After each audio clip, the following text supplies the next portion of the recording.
12ই ফেব্রুয়ারি বাংলাদেশের জন্য এক ঐতিহাসিক দিন। ত্রয়োদশ সংসদ নির্বাচন আজকে সকাল 7:30 থেকে ভোট শুরু হয়েছে। আমি এই কেন্দ্রে, রহমতুল্লাহ কলেজ এই কেন্দ্রে আমি আমার ভোট প্রদান করলাম। আমার জীবনের প্রথম ভোট আমি প্রদান করলাম। নীরব পরিবেশেই নির্বিঘ্নে আমি ভোট প্রদান করলাম। আমি জনগণের প্রতি আহ্বান জানাচ্ছি, সকলের প্রতি আহ্বান জানাচ্ছি, আপনারা নির্বিঘ্নে নির্ভয়ে উৎসবমুখর পরিবেশে আপনারা ভোট কেন্দ্রে আসুন। আপনারা দলে দলে সবাই ভোট কেন্দ্রে আসুন।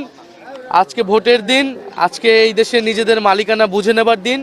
16 বছর সুষ্ঠু নির্বাচনের সুযোগ ছিল না, আমাদের আজকে সুযোগ এসেছে এই ভোটাধিকার প্রয়োগের মাধ্যমে গণতন্ত্রকে প্রতিষ্ঠা করার, গণভোটে হ্যাঁ প্রদানের মাধ্যমে সংস্কার প্রক্রিয়াকে বাস্তবায়ন করার এবং 11 দলের পক্ষে অবস্থান নিয়ে বাংলাদেশকে এগিয়ে নিয়ে যাওয়ার। আপনি নির্বিঘ্নে ভোট দিয়েছেন, তবে দেশব্যাপী গতকালকে অভিযোগ ছিল বিএনপির বিরুদ্ধে।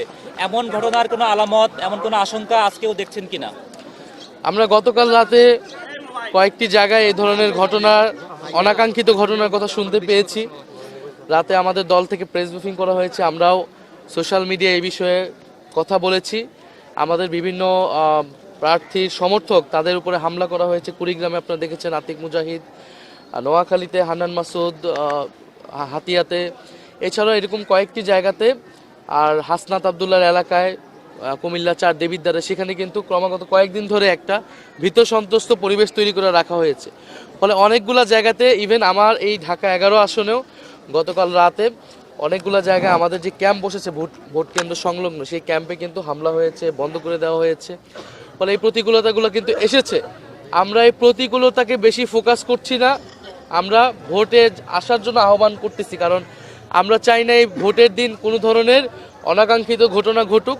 আমরা চাই মানুষ ভোট কেন্দ্রে নির্বিঘ্নে আসুক। যারা এগুলো করতেছে, আমরা মনে করি মানুষ ব্যালটে তাদের বিরুদ্ধে রায় দিবে, ব্যালটেই মানুষের জনরায় প্রতিফলিত হবে। এবং প্রশাসনের প্রতি, সেনাবাহিনীর প্রতি, মিডিয়ার প্রতি আমাদের করজোর অনুরোধ থাকবে, আহ্বান থাকবে। আমাদের এত আন্দোলন, সংগ্রাম, আত্মত্যাগ সব কিছু ব্যর্থ হয়ে যাবে যদি ভোট সুষ্ঠু না হয়। তা আমরা আশা করব তারা নিরপেক্ষ আচরণ করবে। তারা প্রশাসন যদি নিরপেক্ষ আচরণ করে, তাহলে এই ধরনের যারা গায়ের জোর দেখানোর চেষ্টা করছে তারা আসলে সফল হবে না। ভোট সুষ্ঠু হলে এনসিপি কয়টা আসনে জিততে পারে? 11 দলীয় জোট কয়টা আসনে জিততে পারে? 11 দলীয় জোট সরকার গঠনের লক্ষ্যে গঠিত হয়েছে। আমরা মনে করছি আমরা সরকার গঠনের দ্বার প্রান্তে রয়েছি।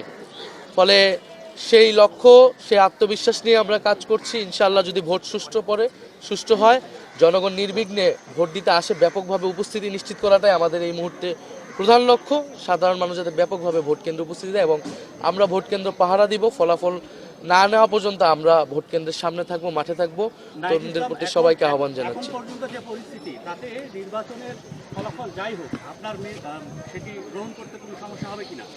অবশ্যই আমরা জনরায়কে মেনে নিব নির্বাচন সুষ্ঠু হলে। আমি গতকাল রাতেও বলেছি, এখানে নির্বাচন সুষ্ঠু হওয়ার অনেকগুলো ক্রাইটেরিয়া রয়েছে। এটা আমি বললাম, আর একদল বলল, তার মুখের কথা সুষ্ঠু বা নির্বাচন ভণ্ডুল হয়ে যাবে না। এখানে আপনারা মিডিয়ারা রয়েছেন, সোশ্যাল মিডিয়ায় পর্যবেক্ষণ হচ্ছে, সোশ্যাল মিডিয়ায় সাধারণ মানুষ কিন্তু তার কমেন্ট করবে। প্রচুর বিদেশি পর্যবেক্ষকরা এবার কিন্তু এসেছে ব্যাপকভাবে, প্রচুর আন্তর্জাতিক মিডিয়া রয়েছে। সার্বিকভাবে আমরা কিন্তু বুঝতে পারবো ভোট আসলে কতটুকু সুষ্ঠু হচ্ছে, কতটুকু হচ্ছে না।